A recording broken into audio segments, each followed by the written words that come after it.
Entonces, bienvenidos y bienvenidas a esta charla. Hoy vamos a hablar un poco del tema de cultura y cómo generar una cultura de seguridad que impacte positivamente nuestro proceso y nuestra finalidad. Realmente la razón de ser, creo, de todos los que trabajamos en el área de salud y seguridad en el trabajo es que nuestros trabajadores regresen como a la casa. Sanos, salvos e incluso mejor de lo que han llegado, ¿verdad? Y este es un proceso bastante interesante y complejo que se logra a través de algunos de los elementos que quiero transmitirles. La idea no es ser muy profunda en las cosas que les voy a presentar, ya que el tema es bastante denso, sin embargo, sí dejarles una noción muy clara de lo que necesitamos para empezar a construir una cultura de seguridad positiva en nuestras organizaciones, ¿de acuerdo? Bueno, entonces vamos a ver un poco los antecedentes del tema de comprender la accidentalidad en las organizaciones. Vamos a ver un poco las definiciones de la cultura de seguridad, las generalidades de los modelos que existen o que son más relevantes en el tema de cultura y cómo o de qué manera la cultura es una herramienta de prevención en la organización. Entonces, me imagino que acá hay muchos de ustedes que son muy versados en el tema de seguridad industrial. Entonces, esto es básicamente un repaso. Y un repaso que nos coloque en contexto para entender de dónde es que proviene la idea de hablar de cultura de seguridad. Entonces, ustedes saben que hacia el siglo XIX y comienzos del siglo XX, la perspectiva para explicar o entender los accidentes era que había gente propensa a accidentarse. Entonces, el problema estaba ¿en quién? En el trabajador, ¿cierto? Ese trabajador que tiene esa tendencia a accidentarse. Cuando empieza la progresión, digamos, de entender por qué los accidentes ocurren, entonces, y aún todavía vamos a ver si se piensa eso o no, dicen, bueno, si eso fuese así, entonces yo podría tomar a las personas que están implicadas en los accidentes y no seleccionarlas, ¿cierto? Y me quito el problema porque pues si no selecciono a los que tienen tendencia a accidentarse, o si hago alguna clase de trabajo con ellos, pues entonces tendría mejor resultado mi organización. Entonces, por allá en los años 30, a principios de los años 30, apareció un señor que se llama Heinrich. ¿Sí lo recuerdan? ¿Alguna vez han visto el famoso dominó? Un dibujito de unos dominós, como un juego de dominó, y él lo que plantea es el primero en plantear un modelo lineal causal de la accidentalidad. Entonces, este señor dice, imagínense las fichas de dominó, ¿han jugado dominó? Que aparecen las fichitas de dominó y dice hay 5 componentes que influyen en que ocurran accidentes. Y en ese primer modelo es el primer modelo que empieza a decir, venga, resulta que hay un tema que son los actos inseguros, ¿han escuchado hablar de eso en sus organizaciones? Y las condiciones inseguras. ¿De qué año les dije que era el señor Heinrich? Interesante, ¿no? ¿Y en qué año estamos? Una de las primeras reflexiones que deberíamos hacernos, bueno, y que vamos a ver en dónde también está finalmente parada mi organización, porque a veces uno dice es como ladrillo del entender teórico, pero es el que nos da la base para la vida práctica, finalmente. Entonces, este señor dice, bueno, hay 5 factores importantes y hay 2 elementos de interés, que son los actos inseguros y las condiciones inseguras. Y nos dice, los accidentes ocurren porque hay o actos inseguros o condiciones inseguras o los dos. Y él dice que hay unos 5 fichas en esa teoría de dominó que influyen, que son unos antecedentes, digamos un contexto de la organización, unos fallos humanos y también unas condiciones físicas de la organización, pues del entorno de trabajo, que inciden, que van a dar lugar al acto o a la condición insegura y después se produce el accidente o el daño. Entonces, bajo la idea de Heinrich en esta época, si uno retiraba una de esas fichas, pues no se daría el accidente, por lo que él dice es esa secuencialidad, se va una, entonces se van las otras adelante. Entonces, ¿qué pasa? Imagínense que esto, y estamos hablando que la idea de que las personas eran responsables de los accidentes predominó como hasta los años 50. Después es que ya empieza a tomar fuerza la teoría de Heinrich y es importante y la traje aquí a la presentación porque es la que da fundamento a otros modelos posteriores para entender la accidentalidad o para interpretar cómo es que ocurre, por qué ocurre eso, porque a todos nos preocupa, ¿verdad? La OMS lo dice, ¿no? Cobra una gran cantidad de vidas al año y implica una proporción del Producto Bruto del mundo importante. Entonces la gente sí se enferma y sí muere en el trabajo, porque ¿dónde pasamos más tiempo? En el trabajo. Bueno, entonces posterior a esto viene un señor que se llama Weber. Este señor Weber lo que hace es tomar la teoría de Henrich y modificarla. Entonces él dice que hay que ponerle énfasis, pero a las últimas partes del dominó, y él dice, mire, lo que pasa aquí es que hay se originan unos errores operacionales que se deben a errores de la gerencia y a errores de la organización como tal. Eso es lo que va a ayudar a que se den los accidentes. Entonces, él es el primero que habla de interacción entre la administración de sistemas y los accidentes, y tiene una importancia porque empieza a descargar un poco la responsabilidad de ocurrencia de accidentes en la función del supervisor y la gerencia. Entonces ya no es solo el trabajador. Igual sigue siendo el foco en la persona, en a quién le echamos el bulto, ¿no? O sea, quién tiene la culpa de esta situación de accidentalidad. Entonces esto es como al año 71, luego viene este señor Adams y él también retoma la teoría del dominó de Henrich, pero entonces dice, oiga, el énfasis no es en los primeros sino en los últimos. Y lo que pasa aquí es que ocurren unos errores operacionales, como ustedes ven, ¿sí? que tienen que ver con estrategias de la organización, con las decisiones de la organización, con la forma de hacer las cosas, que generan errores tácticos que vendrían a ser los actos inseguros. Y esos errores tácticos que son resultados de los errores operacionales, y errores estratégicos o las decisiones de la gerencia. Este señor es importante porque es el primero que habla y nos dice lo siguiente: la personalidad de la organización se refleja en sus elementos. Entonces, el primero que da en los años 70 un esbozo de que sí hay factores organizacionales que inciden en la accidentalidad. Entonces, oh sorpresa, no es solo la persona existe en un lugar, en un contexto, y parece ser que eso sí le afecta. Pareciera ser que eso sí tiene que ver con que ocurran o no ocurran accidentes. ¿Ok? Más adelante, entonces, hay dos señores, Beard y Lotus, pero principalmente Beard, que da un modelo hacia el año 70 y pico, no mentiras, Beard es del 80 y pico, que habla de un modelo muy importante porque nos dice, hay una influencia de la administración en el proceso causal de los accidentes. O sea, efectivamente la organización sí tiene que ver con el tema, y cuando hay un pobre control de la gerencia, se van a generar unos pobres factores de trabajo, o sea, unas condiciones inseguras, y también una condición personal que va a generar o a contribuir al accidente, o pueden ser las dos. Entonces, él lo que nos está diciendo es, hay aspectos de la gerencia y de la forma como se direcciona la organización, las decisiones que se toman, y hay aspectos de los individuos que generan accidentes. Entonces, lo que ocurre es que hay esos factores de trabajo, esos factores personales, y desencadenan en un incidente, una pérdida en la persona y una pérdida en los procesos. ¿Han escuchado hablar de eso, de pérdidas en la persona y en el proceso? Entonces, este es importante porque este dio lugar a unas herramientas de evaluación y a modelos, digamos, importantes para entender la accidentalidad. De aquí, de estos que les estoy mostrando, vienen muchos, o en eso están parados muchos de los sistemas de investigación de accidentes. Por eso es que a veces surgen en los resultados de las investigaciones de accidentes que las causas que tienen que ver con factores humanos son actos inseguros, ¿verdad?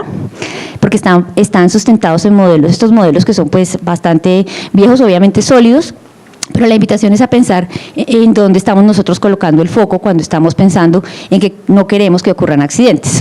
Bueno, posterior a este hay un señor que es muy importante que se llama James Reason, y este señor hace como un gran salto a finales de la década de los 90 en el entendimiento de los accidentes.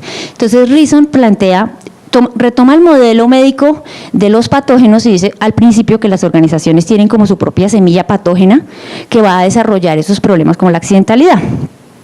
Entonces, con el tiempo él va a repensar su modelo y va a decir que estos patógenos no son patógenos, sino los va a llamar fallos latentes. Y dice, no es que estén per se en la organización, realmente lo que ocurre es que pueden ingresar a la organización de dos maneras. Pueden entrar por las prácticas, digamos, de la gerencia, por decirlo de una manera, o por las propias decisiones de los individuos, cuando toman una decisión o una acción comportamental que no es acertada. Entonces, lo que él dice básicamente es que estos fallos latentes, ¿sí?, tienen que ver con el sistema de la organización, el liderazgo, la parte estratégica, y las fallas activas serían las decisiones o los comportamientos humanos. De hecho, este señor es importante porque él es el teórico que habla del error humano, es el que introduce eso, por eso habla de fallas activas. Entonces, ¿qué dice él? ¿Por qué toma ese modelo médico? Dice, es como que la organización fuera el organismo, ingresa ese patógeno, ¿cierto?, por alguna de las dos vías, y si supera el sistema de defensa de la organización, entonces va a ocurrir un accidente. Esa es la analogía que le hace, digamos, con el modelo de los patógenos. Y entonces dice, vea, si alguna de las dos cosas supera la estructura de la organización, pues tendremos entonces el accidente. Entonces, es muy importante porque empieza a cambiar el foco de la prevención de la persona a la organización. Entonces dicen, ya no solamente es aquel cristiano el que lleva pues del bulto, sino que hay otros factores que inciden. Entonces, si vemos acá haciendo como un recorrido muy breve y muy general en el entendimiento de los accidentes, empezamos a darnos cuenta que los accidentes son multicausados y que la persona no existe en el vacío, que existe en un contexto y ese contexto le afecta. Bueno, de lo que ven ahí, ¿algo les suena conocido? Los que son, bueno, porque ahí puse de todos, hasta fechas recientes, porque supuse que vendría gente muy joven a la conferencia. Entonces, Chernobyl, ¿por qué les suena Chernobyl?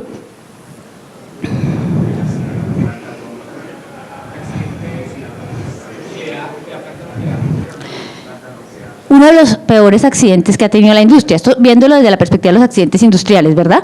Y todos estos son grandes accidentes industriales donde por el impacto que tuvieron, se generó pues obviamente todo un proceso de investigación y de análisis, y en muchos de estos lo transversal que aparece es que sí, hubo fallas en las personas, pero fallas en diferentes niveles. O sea, la falla que dio lugar al accidente no fue del trabajador de la primera línea.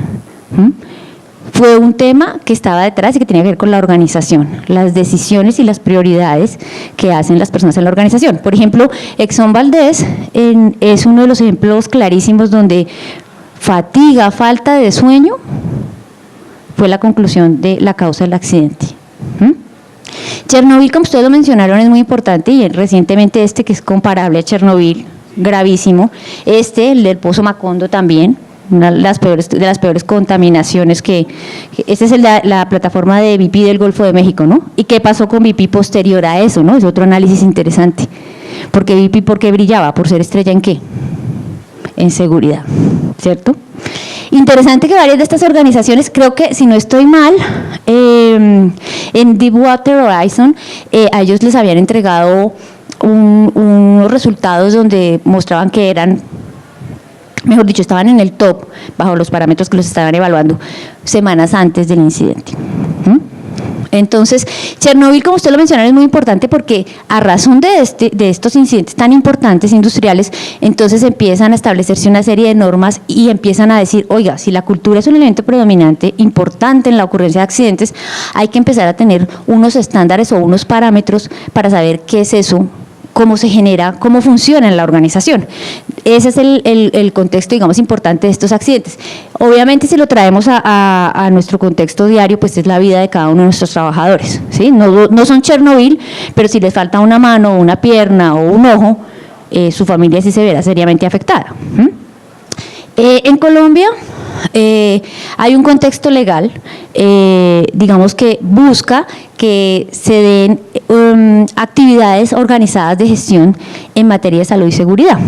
Entonces, las que ven desde acá, que son la decisión 584 de la CAN, la decisión 187 del marco promocional para la salud y la seguridad en el trabajo, todo lo que es el modelo de acción de la OMS y las estrategias iberoamericanas que existen desde la OIS para salud y seguridad en el trabajo, son, digamos, de cumplimiento en el país y son como la base o desde donde nace la idea de que haya un sistema de gestión de seguridad, porque no es que al gobierno se le ocurrió de la nada, es que como país hacemos parte de diferentes comunidades internacionales que nos dan algunas directrices. Por ejemplo, en el caso de la OIT, adoptamos o no adoptamos algunos, o refrendamos o no refrendamos algunas. Tristemente, las que tienen que ver con seguridad y salud del trabajo y cultura propiamente, que son por ejemplo el convenio 155 y otros, nosotros no los tenemos ratificados. el énfasis, y es muy bueno obviamente también reconocerlo, pues está en la reducción del trabajo infantil y como en otras necesidades, digamos, sociales en relación con el trabajo. Pero es interesante ver que si bien estamos estructurados en empezar a tener sistemas de gestión más sólidos, pues no estamos, digamos, no hemos acogido esas directrices de la OIT que le dicen a uno qué hacer, de una forma, digamos, sencilla y práctica. Entonces, ese es el marco que tenemos. Entonces, como les decía, hay unos antecedentes en cuanto a ocurrencia de accidentes y unos marcos normativos que buscan, digamos, contribuir a la prevención de accidentes. Los principales, digamos, entes internacionales que estudian estos incidentes dan unas definiciones muy interesantes de la cultura de seguridad y por eso se las traje acá para que ustedes las puedan leer y conocer. Entonces, el Comité Asesor de Seguridad de las Instalaciones Nucleares, después de Chernobyl, ha desarrollado una definición que es esta. Miren, la cultura de seguridad como tal tiene que ver con valores, actitudes, percepciones, que eso creo que lo han trabajado durante todas las conferencias del Congreso, pero también las competencias, lo que hablaba el doctor que estaba en la conferencia previa, los patrones de comportamiento individuales y grupales que determinan el compromiso y el estilo y la competencia de la gestión de la salud y la seguridad en una organización. Entonces, las organizaciones que tienen una cultura de seguridad positiva, oigan, esto es bien importante porque no es que las organizaciones no tengan cultura de seguridad. Todas las organizaciones que nosotros tenemos, o donde estamos, ahí hay una cultura de seguridad. Ahora, ¿cómo vamos a nosotros a verla o a identificarla si es positiva o no es positiva en función de los resultados y el impacto que tienen las personas? Es otra cosa. Pero aquellas que tienen una cultura de seguridad positiva se caracterizan por comunicaciones basadas en la confianza mutua, por percepciones compartidas de la importancia de la seguridad y por la eficacia de las medidas preventivas. Entonces, fíjense que ahí nos está diciendo qué es eso y qué caracteriza a la buena cultura de seguridad. Esta es una definición muy completa, por eso la quise traer. Hay otras que son importantes porque son de la agencia, usted sabía, Colombia es miembro de la International Atomic Energy Agency. Pues no tenemos plantas nucleares, pero somos miembros de que es como bueno, eso es un aspecto positivo, que es como un ente, digamos, máximo en el tema de seguridad. Entonces, ¿qué nos dice esta agencia? Dice, la cultura de seguridad es el conjunto de características y actitudes en las organizaciones e individuos que aseguren que como prioridad esencial las cuestiones de seguridad y protección reciben la atención que merecen por su importancia. Entonces, él realmente nos está diciendo es características y actitudes ¿de quién? De la persona y de la organización, y que la seguridad tenga la importancia que debería recibir. Y esto pues obviamente uno lo entiende y se deriva de que en lugares como Chernobyl probablemente no tuvo la atención ni la importancia que debía tener. De ahí que ocurre el desastre. Entonces, si ustedes piensan, digamos, en cuando les hablan de medir o de conocer el clima de la cultura de la seguridad, les hablan normalmente de clima, ¿cierto? ¿Clima y cultura son lo mismo o no son lo mismo? Una idea. ¿Sí o no? ¿No? No son lo mismo. ¿En qué son diferentes? Pues el clima es una medición en un momento dado que es reflejo de la cultura. De la situación que está viviendo. Exactamente, sí. Entonces, ¿qué es interesante aquí ver? Normalmente cuando se hace un diagnóstico del clima, se asume que es una medida de cultura, porque tenemos una confusión conceptual importante al día de hoy sobre el tema de cultura y de clima, tanto organizacional como obviamente de la seguridad, porque el clima de la seguridad es un subcomponente, por así decirlo, de la cultura. La cultura de seguridad es un subcomponente de la cultura organizacional. Entonces, el clima de seguridad se refiere a eso, actitudes y percepciones de la fuerza de trabajo en el lugar y un momento determinado, como muy bien lo decías tú. Es como una foto que tomáramos en el aquí y el ahora del momento que está ocurriendo en la organización, de cómo la gente lo percibe o lo identifica, ¿sí? Y proporciona un indicador importante de lo que es la cultura de seguridad, pero no es la cultura de seguridad, es, digamos, la facilidad que yo tengo de acceder a la percepción que tiene el individuo sobre todo el sistema y cómo funciona este, pero en realidad todos los componentes del sistema y cómo están articulados es lo que realmente es la cultura. Entonces fíjense que esta conferencia se llama La tarea de construir una cultura de la promoción, de ahí la cantidad de elementos que debemos considerar si queremos ya poner esto en la práctica en nuestra organización. Tradicionalmente, cuando se hacen medidas de prevención, ahorita lo vamos a ver, están enfocadas ¿en quién? ¿Para quién hacen los programas de prevención? ¿Para quién hacen las capacitaciones? Para los trabajadores, ¿cierto? Que lleven del bulto los trabajadores, que desde nuestra perspectiva de pronto un poco tradicional, son quienes en nuestras acciones estamos manifestando que son quienes detentan la responsabilidad del tema de la seguridad. Y fíjense que hay otros elementos importantes en la organización. Entonces, estas son como algunas diferencias entre lo que es la cultura y el clima. La cultura es una totalidad, habla de valores, de competencias y de comportamientos, incluyendo las actitudes y las percepciones. Y el clima es más específico de las actitudes y percepciones. La cultura es importante en el sentido que trasciende a las personas y permanece en la organización. O sea, como les decía la conferencista anterior, las personas no dejan una organización, dejan un jefe, ¿cierto? Normalmente uno lo que no quiere es más tener ese jefe detrás, no dejar de ser parte muchas veces de una organización. O a veces también las personas pueden abandonar la cultura de una organización si no logran insertarse en ella. Entonces, esta parte es importante porque la organización no deja de ser lo que es, o quién es, si la quisiéramos personalizar, si uno de nosotros no está. El clima sí es específico en un lugar y un momento, y este tiene que ver con la persona, sí, con el trabajo y con la organización, y este pues es mucho más asociado a las variables psicológicas del trabajador.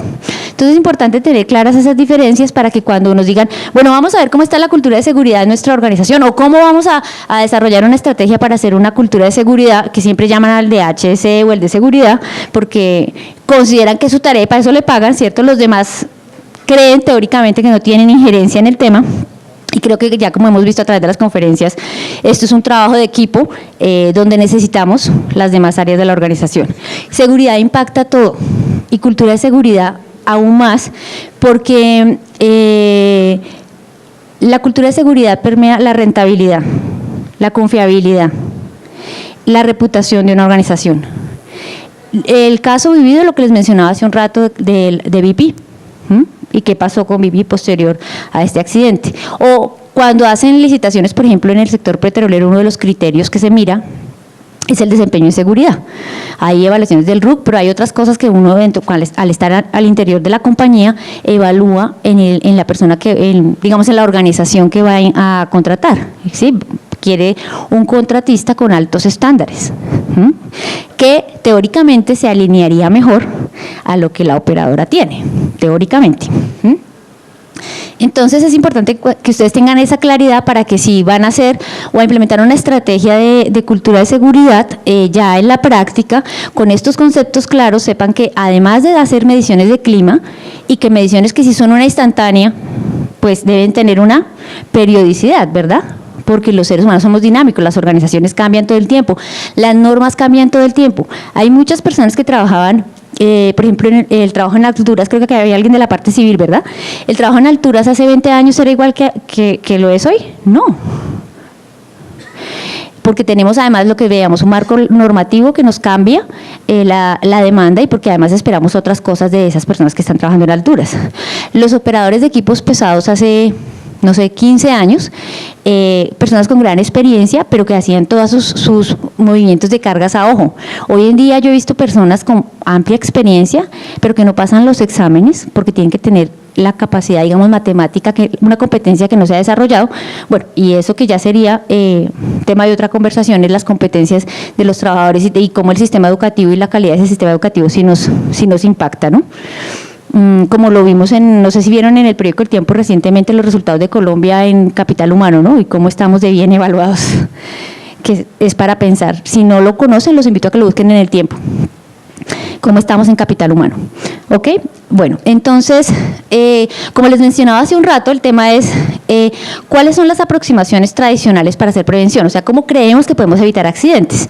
Creemos que podemos evitar accidentes si protegemos al trabajador. Entonces, si colocamos barreras físicas, controles de ingeniería y le dotamos de elementos de protección personal, no habrá accidentes. En sus organizaciones hacen eso, ponen barreras, les dan elementos de protección personal, ¿sí? Y han habido accidentes, entonces esa vía como que uno dice, por ahí como que no es toda la cosa, ¿cierto? Falta algo.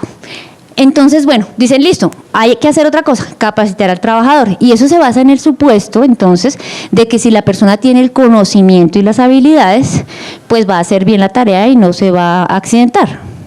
En sus organizaciones hay capacitación, planes de entrenamiento en HSE, matriz de entrenamiento en HSE, ¿sí? En seguridad industrial, una serie de conferencias, se hace. Y sin embargo, ocurren accidentes. No estoy diciendo que no sirvan, ojo, estoy diciendo es que estas dos aproximaciones son necesarias, pero no suficientes para llegar a tener un entorno sin incidentes y sin lesiones. Eso supone un esfuerzo adicional que está enfocado en la cultura. Entonces, la idea es que podamos evolucionar a una buena calidad de los sistemas de control y de gestión de la seguridad. La seguridad no puede, y la cultura de seguridad no puede funcionar en el vacío. De hecho, no existe en el vacío. Existe dentro del entorno de la cultura de nuestra organización. Y ahorita lo vamos a ver un poquito cuando veamos los modelos que existen sobre cultura. Uno de los planteamientos que hace un doctor, que es el doctor Cooper, es muy interesante porque él trata de articular o de pegar el desarrollo de la cultura de seguridad a un buen sistema de gestión y de calidad, porque tiene unas propiedades de medición continua de las actividades y de retroalimentación y de seguimiento que contribuyen para que la cultura se pueda fortalecer. Bueno, entonces, como les decía, vamos a hablar un poco de los modelos. ¿Se acuerdan de este señor? De Reason, que salió en los antecedentes, muy pilo él. También es un modelo de cultura. Entonces, ¿él qué nos dice? La cultura de seguridad realmente es un producto. Él no dice, no es que sea un ente por sí solo. Lo que sucede es que es el producto de distintas subculturas que existen en la organización. Y él habla de subgrupos indistintamente. Él habla de subgrupos que pueden ser unidades de la organización, grupos de personas dentro de la organización, áreas de la organización. Entonces, la cultura es eso, el producto de distintas subculturas o subgrupos que están interactuando. Entonces no es unitaria y tiene varios elementos que interactúan. Esos son los elementos que interactúan en la cultura de seguridad, de acuerdo con Reason, que esto es del año 98 más o menos. ¿Qué nos dice él? La cultura de seguridad es como lo que estaría en la parte visible o superior, y debajo de eso estarían estos elementos. Una cultura informada es una cultura donde la gente conoce los riesgos y los respeta, porque sabe lo que pueden ocasionar. Entonces, es una cultura donde las personas y el sistema desarrollan un reporte frecuente y de calidad de los accidentes, los casi accidentes y todos los eventos relacionados. Y ese reporte juicioso se analiza para dar lugar a unos aprendizajes. ¿Han escuchado alguna vez hablar de lecciones aprendidas? ¿Sí? ¿Les suena? Lecciones aprendidas. Y va uno y mira las carpetas en las mejores organizaciones, porque yo les puedo decir ahí sí con certeza que he estado en organizaciones muy grandes, que uno va y mira las carpetas de lecciones aprendidas y son grandísimas. Ahora, ¿cuánto de ese conocimiento realmente ha sido transferido a la realidad? Y a eso se refiere la flexibilidad. La organización, tener la capacidad, la organización, de reconocer ese aprendizaje que surge y de poder aplicarlo, de saber que existen unos cambios y que deben aplicarse. Y este factor de propia cultura se refiere a lo que es como tal la cultura de la organización. Es decir, todo esto se da, digamos, en el tema de seguridad. La propia cultura es la forma como se maneja, por ejemplo, la culpa, el castigo, el premio dentro de la organización. Entonces, esa es como la base que tenemos para que todas estas otras cosas funcionen. No sé, hablaré de los casos que conozco, no digo que pasen en sus organizaciones. Ocurre un incidente o un accidente y el trabajador no cuenta, no reporta. ¿Por qué razones? Pero resulta que el trabajador no reportó. Pongamos el caso de que el trabajador se machucó y no reportó. Se sintió un poco incómodo con la mano, pero decidió ese día salir de su trabajo con la mano en el bolsillo como para que el DHC no le echara el ojo o que no se dieran cuenta y eso. Y en el curso de la noche, el día siguiente, el trabajador empieza a tener complicaciones de salud con su machucón, que realmente era una fractura. Entonces al otro día ya se asusta y dice, uy, tengo que ir a, le cuenta a un compañero, y el compañero, después de convencerlo durante todo el día, ya después del almuerzo, que está como más llenito y contento, lo convence de que vaya donde el de seguridad industrial y le cuente qué pasó. Y entonces ahí empieza todo el proceso y empieza también un contexto de cómo administramos esa situación y de cómo la propia cultura, si se dan cuenta, da lugar a todos estos elementos. Oiga, ocurre ¿qué tanto estoy informado de por qué es importante reportar eso? ¿Cuál es el enfoque que nosotros le estamos dando? Cuando una organización, y eso lo dice también el doctor Cooper, plantea o fundamenta el desarrollo de su cultura de seguridad únicamente en la norma, entonces lo que está haciendo es cumplir con un requisito. Y está bien porque cumple con la ley, pero no va a tener una real cultura de seguridad positiva que le vaya a permitir prevenir incidentes. O sea, hace bien la tarea por parte de la legislación y si le llega un inspector del ministerio, pues muy bueno, tiene el sistema montado en la fecha que le pidieron. Eso es una cosa. Y otra cosa es contar con una cultura de seguridad positiva. Entonces este es el modelo del señor Reason. Hay otro modelo de un señor que se llama Guldenmoon. Este señor Guldenmoon se basó en otro que se llama Shane, que es muy conocido en el tema de la cultura organizacional. Entonces, Shane habla de diferentes como capas que tiene la cultura. La analogía es graciosa, pero pues es muy buena para explicar el tema y es pensar en una cebolla. Cabezona, ¿no? A propósito. En una cebolla. Entonces, la parte más interna, la parte que va saliendo y la parte que va siendo más visible. Entonces, lo que hace él es tomar como esa base, pero aplicarla a la seguridad. Entonces, dice, en la parte más interna están esas suposiciones básicas, como todo eso que no es consciente dentro de nosotros en la organización y es compartido. O sea, eso que todos sabemos, por allá muy en el fondo. Aquí no está explícitamente la cultura de seguridad. La cultura de seguridad viene a estar en el nivel siguiente, que es el nivel de los valores expuestos, ¿sí? El nivel de las actitudes. Poniéndolo como un ejemplo, en las suposiciones básicas puede ser que para una organización todo lo que está escrito es muy importante. Entonces, si miramos cómo impacta eso a la seguridad, pues si los procedimientos están escritos, si las directrices de seguridad están escritas, si hay una política clara en seguridad, eso, aunque no lo digan evidentemente, va a ser importante para la gente que ya está inmersa dentro de esa cultura.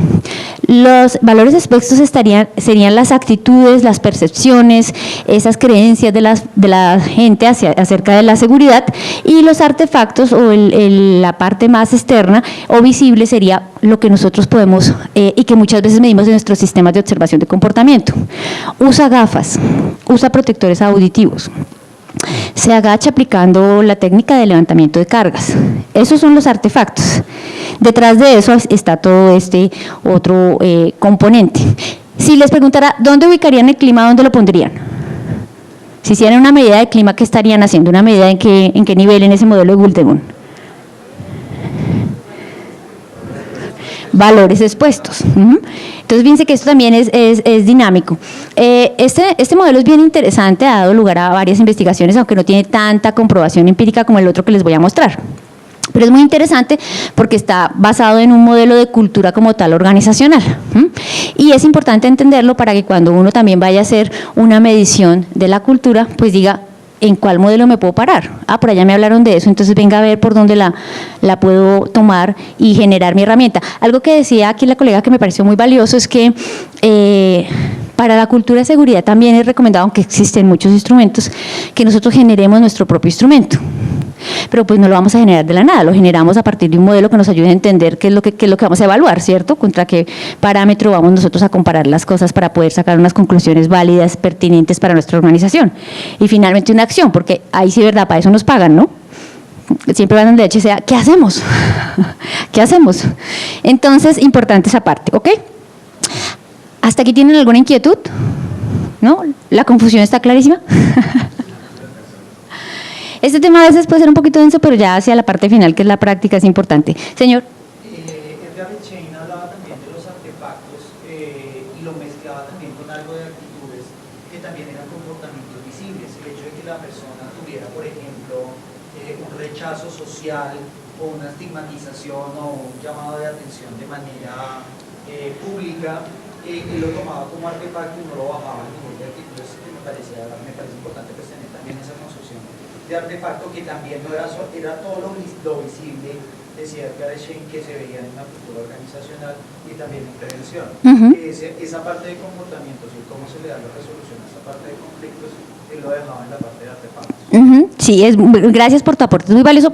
Es muy valioso porque fíjense que entendiendo todos esos modelos que están detrás es como hilarle fino, por ejemplo, a los sistemas de observación de comportamiento.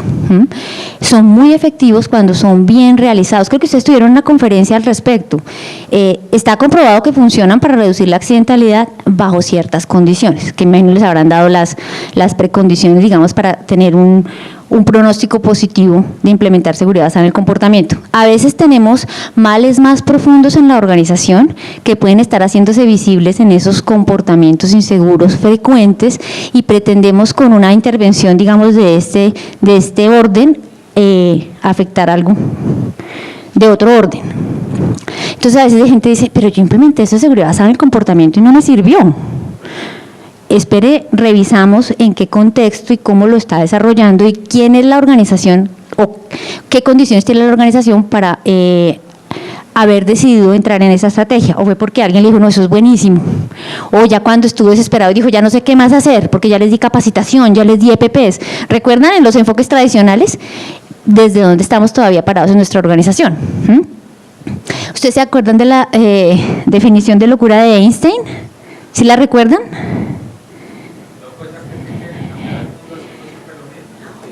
Sí, la locura es hacer siempre lo mismo y esperar que haya un cambio. La pregunta es, ¿y cómo estamos nosotros como los líderes de seguridad en estas organizaciones? ¿Actuando como qué? ¿Sí? ¿Más de lo mismo?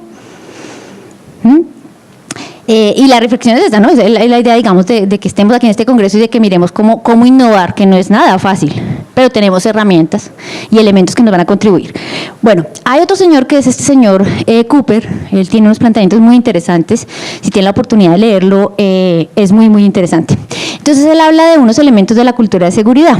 Lo que hace es tomar a un teórico también de la psicología que se llama Bandura, y que tiene también un modelo muy similar que habla de los aspectos psicológicos, del comportamiento y de la situación para explicar pues el comportamiento. Entonces él toma esos elementos y nos dice, mire, la cultura de seguridad se da en un contexto y tiene varios elementos. Hay unos aspectos comportamentales, que es lo que hace la gente para mejorar la seguridad, o sea, es el día a día del trabajador, donde nosotros muchas veces estamos concentrados.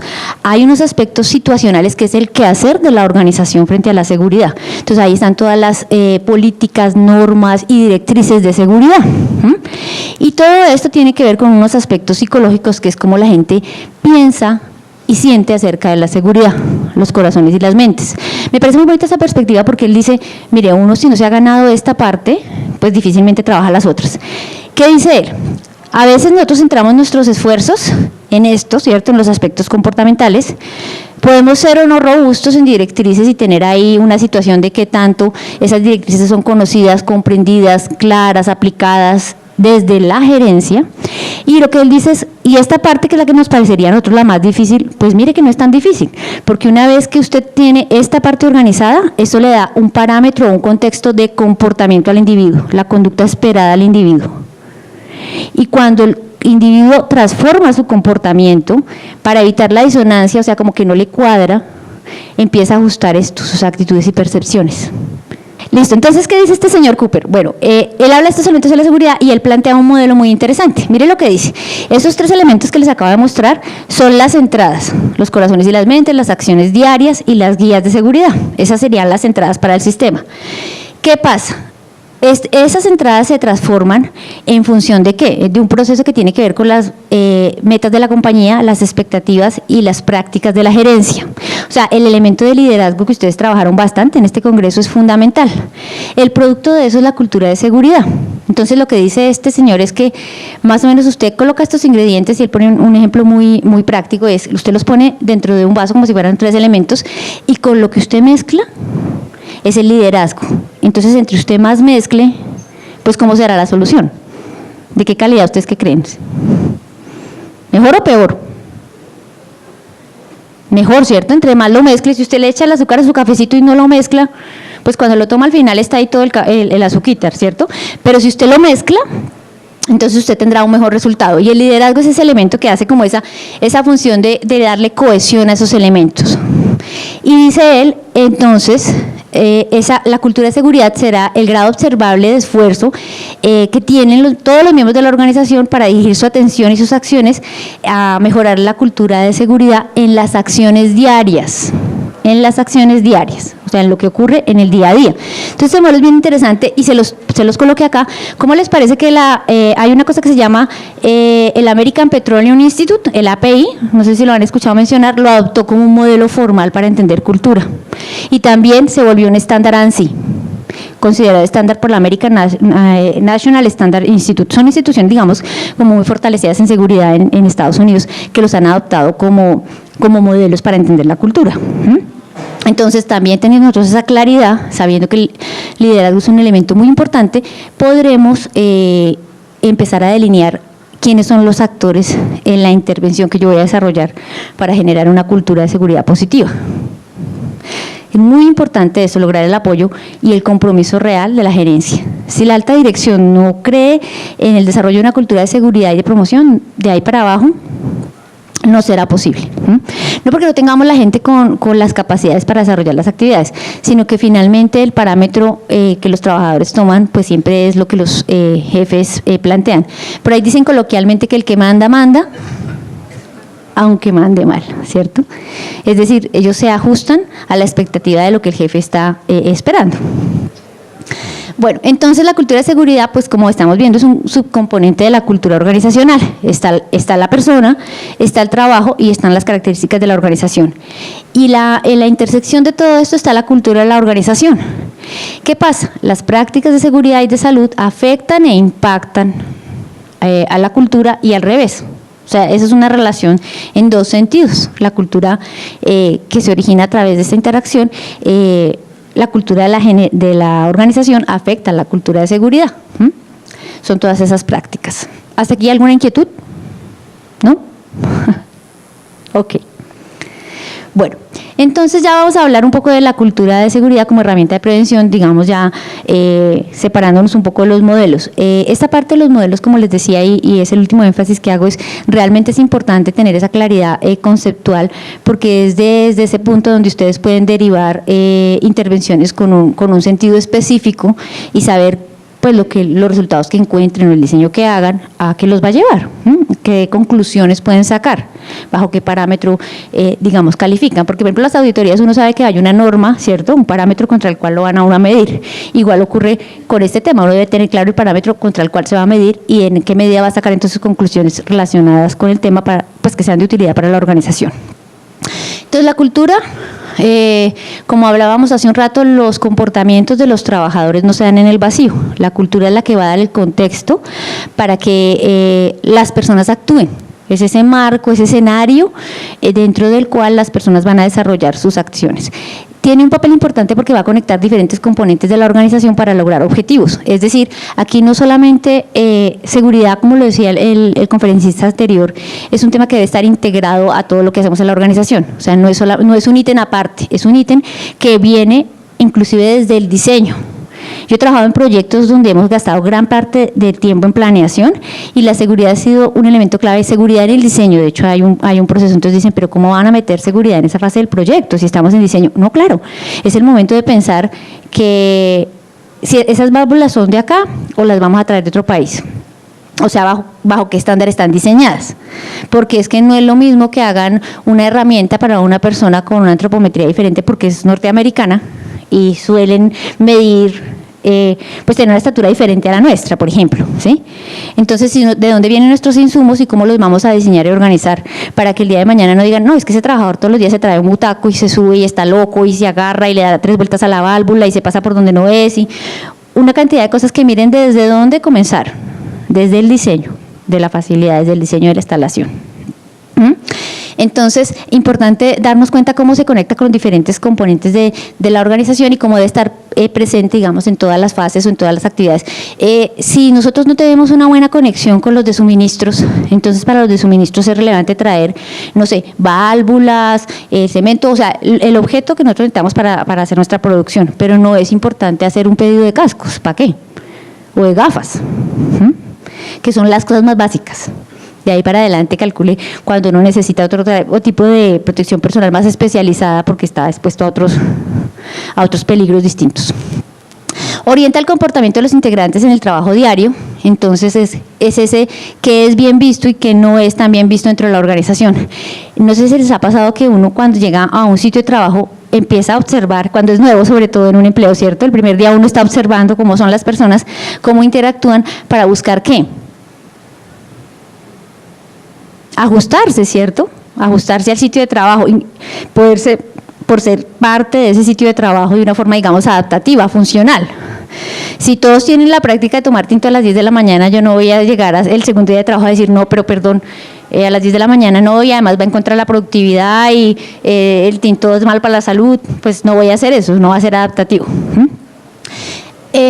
Afecta e influencia múltiples aspectos de la actividad laboral, tanto personales como grupales. Entonces, por eso la cultura de prevención debe considerar cada uno de estos aspectos como su integrante. Lo que les decía, su organización ya tiene una cultura de seguridad, ya existe. Yo no podría calificarla como buena o mala y creo que ustedes tampoco podrían decir eso. Podrían decir que se aproxima más o menos a ser una cultura que fomenta la promoción, la prevención, la salud, más o menos. ¿En función de qué? De unos objetivos y unas estrategias organizacionales, porque muchas veces tenemos claros unos objetivos y estrategias organizacionales que son muy altos y vamos a ver la realidad y pues en el papel eso está muy interesante y bien planteado, pero la realidad operativa no es esa. Porque entonces, si la seguridad es vista como un costo adicional o el cumplimiento de normas, eso es uno de los indicadores de que nuestra cultura de seguridad puede estar complicada. ¿Listo? Estos autores diferentes del que les he mostrado han encontrado, tanto a nivel teórico como en estudios, 6 características de la buena cultura de seguridad. Entonces, por ejemplo, esos podrían ser los dominios para un instrumento, si ustedes diseñan un instrumento para medir la cultura. ¿Qué son? La gerencia y supervisión, que tiene que ver con las actitudes, el compromiso, todo lo que es el tema de liderazgo, pero miren, no solamente de los mandos altos, sino medios y de la línea, y es esa preocupación por los empleados. Los sistemas de seguridad es el segundo componente, y es eficacia de la comunicación sobre la seguridad, miren, disponibilidad, lo que se hablaba ahorita de los elementos de protección personal, y estado de la seguridad de las personas, de los comités de la organización. Entonces, estos son los dos primeros, la gerencia y la supervisión. ¿Cómo están esos dos primeros? Nos dan unos indicadores de una buena cultura de seguridad. El tercero y el cuarto, el riesgo, pues que efectivamente es algo con lo que nosotros tenemos que trabajar todo el tiempo, que tiene que ver con, miren, la percepción del riesgo de los trabajadores, la satisfacción que tienen con las medidas de seguridad, el control sobre su propia seguridad del trabajo, las creencias acerca de la causalidad de los accidentes. El tema de riesgo es bien complejo y da, de hecho ya te estoy haciendo una investigación sobre eso y da para mucho. El tema de presión en el trabajo, objetivos de seguridad versus de producción, eso nunca les ha pasado, ¿cierto? Que lleguen a sacrificarse objetivos de seguridad en función de la producción, eso nunca pasa. Es que como estos son teóricos a veces de industrias pues extranjeras, entonces encontraron eso. Esa riña entre seguridad y producción, el ritmo de trabajo que requiere la actividad y los conflictos entre trabajadores. Acá vean que ese tema del riesgo psicosocial que hoy en día está tan de moda permea también el aspecto de cultura, ¿no? Inclusive ahí es bueno porque miren, cosas como estas pueden ya tener instrumentos diseñados para hacer la medición. Yo lo puedo incorporar si me planteo un buen modelo con esas 6 características, por ejemplo. Y competencias y procedimientos legales. Competencia, miren esto, importancia y efectividad del entrenamiento en seguridad. Discúlpeme si voy a ser muy sincera. La mayoría de las organizaciones en nuestro país, incluyendo aquellas que se consideran el top en seguridad, asumen que exponer a un trabajador a un video de 30 minutos es un entrenamiento de seguridad con alta calidad, porque en el video gastaron 35 millones de pesos, con tomas desde helicóptero y bueno, un poco de cosas. La calidad de la formación que tienen nuestros trabajadores, realmente qué competencias estamos desarrollando. Es necesario, obviamente, continuar la formación de los trabajadores. ¿Y cuánto tiempo invertimos realmente en eso? Porque, ay, ese curso, otra vez esos cursos de HC, por Dios, curso de la ARL. Entonces, fíjense que desde ahí, eso es un indicador de cultura, un indicador importante de cultura de seguridad. Y la existencia de efectividad de reglas y procedimientos para la seguridad. A veces existen bastantes procedimientos, pero la gente los conoce, los entiende, los puede aplicar. Lo que les digo, también hay que recordar cuando el insumo, la máquina, pues de dónde proviene ese insumo o esa máquina. Porque muchas veces en el tema de la ergonomía cognitiva se supone que las máquinas deberían ser diseñadas para que cualquiera las entendiera, pues a prueba de bobos, pero no necesariamente, porque culturalmente somos distintos, somos diferentes. Entonces esos son los 6 elementos claves en la cultura de prevención. Bueno, no sé si alcanza a verse muy bien, también son las 6 características de la mejor cultura de seguridad, que también lo da la Asociación Internacional de Energía Atómica. Y esto es bien bonito porque mire lo que dice. Dice que la seguridad debe estar integrada en todas las actividades de la organización. O sea, cuando se va a hacer cualquier cosa debería considerarse la participación del tema de seguridad, y no quiere decir que necesariamente el de seguridad vaya a todas las reuniones o que contratemos 20.000 personas en seguridad. Es que si cada persona tiene los roles claros y definidos sobre lo que le compete en seguridad dentro de la organización, entonces hará lo que le corresponde en ese tema dentro de su acción, dentro de su campo específico de acción. La seguridad es claramente reconocida como un valor. Entonces, fíjense la diferencia entre que la seguridad sea un valor y sea una prioridad. ¿Qué estará haciendo en mi organización? Las prioridades cambian en función de la urgencia que tenga la operación. Los valores, si te digo, te doy $1 millón, ¿tienes hijos? Te doy $1 millón por tu sobrina, me la traes y yo pues te doy el $1 millón y me la llevo, ¿no? $2 millones, 3, está cara esa sobrina, ¿cierto? ¿Por qué no me la venderías? No está a la venta. ¿Por qué no está a la venta? Es muy preciada y la tiene clara.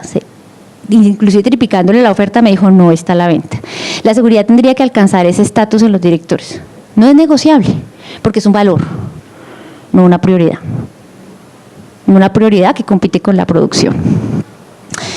El liderazgo para la seguridad es claro, como les decía, cada quien tiene una directriz clara de los roles que debe cumplir. Las responsabilidades están escritas. Muchas veces la gente dice, uy, no, me toca fijarme un objetivo de seguridad, ayúdemelo. ¿Qué me invento?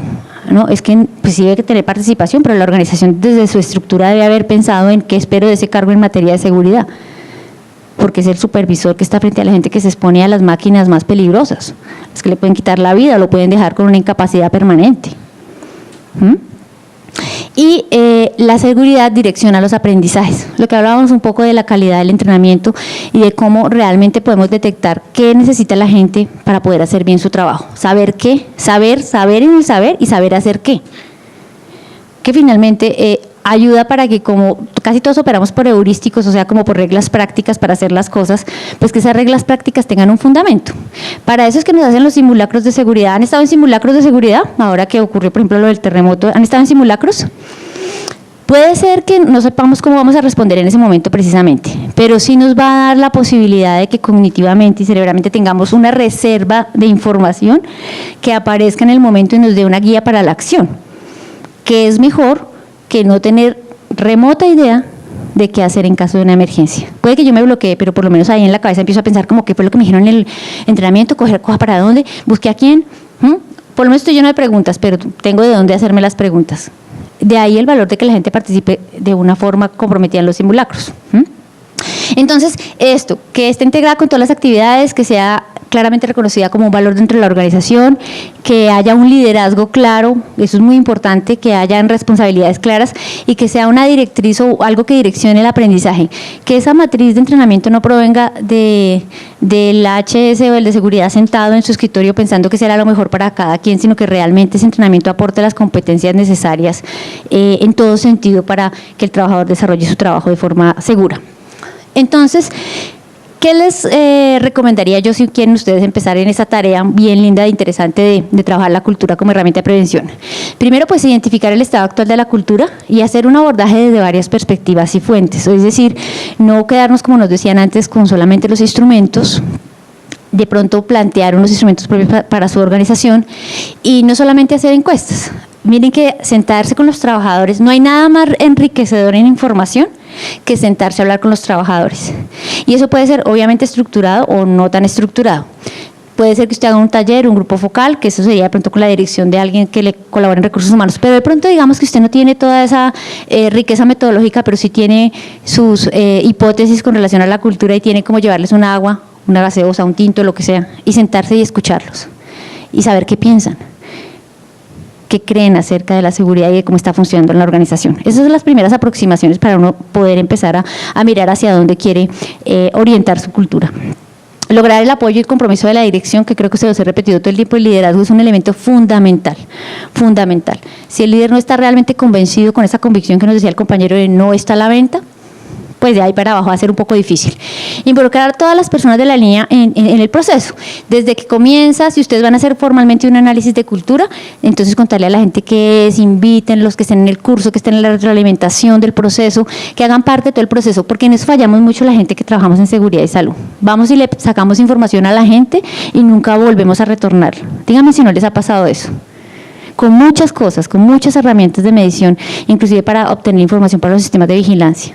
Obtenemos información de la gente y no tenemos el mínimo respeto de regresarle a las personas una retroalimentación acerca de lo que encontramos. Entonces ahí perdemos credibilidad. Dicen, eso era por cumplir el requisito. Tenían que hacer esa evaluación de psicosocial, esa encuesta. Era por eso. Generar un ambiente de confianza para la participación y comunicar los hallazgos, como les decía, a todos los trabajadores.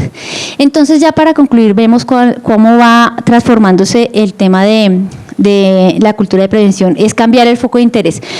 No es que la persona no nos va a interesar, sí nos interesa la persona, pero desde una perspectiva de cómo es su bienestar y qué podemos hacer para contribuir a él y no cómo le vamos a culpar y a soltar al final la responsabilidad del accidente después de la investigación, ¿cierto? Porque las investigaciones de accidentes normalmente ¿qué concluyen? ¿Se han visto? ¿Qué concluyen las investigaciones de accidentes? Falla de supervisión, ¿le suena? Falla de supervisión, falla de liderazgo y acto inseguro. Exceso de confianza. Dijiste algo muy valioso, no sé si lo alcancemos a tratar, pero antes de cerrar me acuerdo si yo les menciono una cosa sobre eso. Una visión integral, evitando, como les decía, la visión segmentada. Si hay un buen sistema de gestión y salud, en salud y seguridad en el trabajo de calidad, se pueden apalancar en ese para que tenga control y medición, reconocer los aspectos que son propios de la cultura. Y sobre todo en este país, porque es que no es lo mismo trabajar en La Guajira que trabajar en Orito, se los aseguro. Identificar la condición que se le otorga a la seguridad y a la salud en la organización. Entonces, tener presente estos elementos cuando vayamos a empezar o abordar, bueno, esa tarea es un reto y desde dónde la voy a abordar.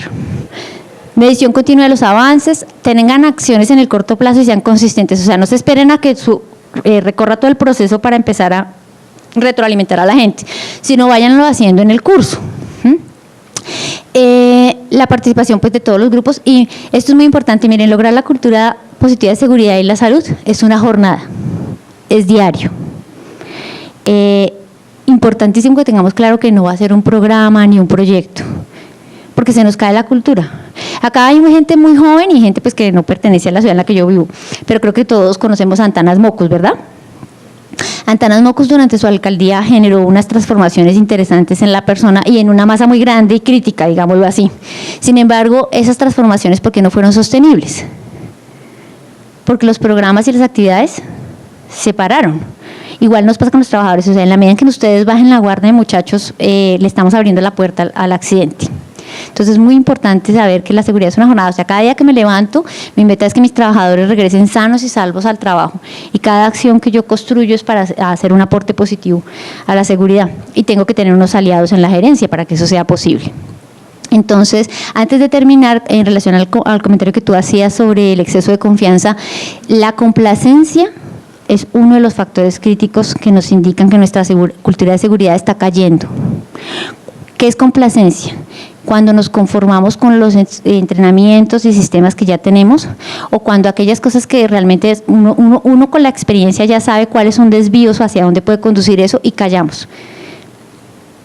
Eso es la complacencia, tolerar ciertas condiciones de riesgo, tolerar ciertas situaciones o conformarnos con ciertas condiciones en la organización nos lleva a la complacencia, y cuando aumenta la complacencia es un indicador importante de que la cultura de seguridad está cayendo. Y lo que viene detrás de eso, pues finalmente son pérdidas de vidas humanas. Entonces eso era lo que tenía para contarles el día de hoy.